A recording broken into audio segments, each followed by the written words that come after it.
వేసి మళ్ళీ ఇంకో వాయి వేసుకుందాం, ఇంకో రొట్టెకి వేసుకుందాం. ఆయిల్ వేసి ఇలా రొట్టె కింద వేసుకోవాలి. కొంచెం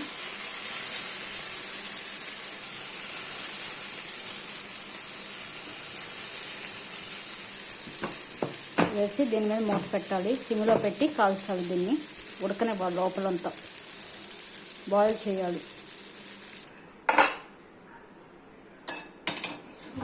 రొట్టె కాలింది. ఇప్పుడు దీన్ని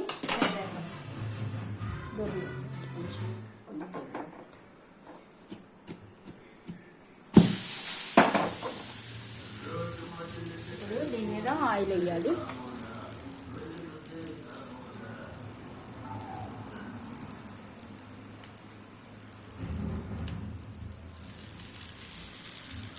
ఆయిల్ వేసి ఉడకనివ్వాలి. సిమ్లో పెట్టి మళ్ళీ మూత పెట్టి కొంచెం ఉడకనివ్వాలి లోపలంతా. దెబ్బ రొట్టె రెడీ. దీనిలోకి అల్లం పచ్చడి, పల్లీ చట్నీ, శనగపప్పు చట్నీ, ఆనియన్ చట్నీ ఇంకా బాగుంటుంది.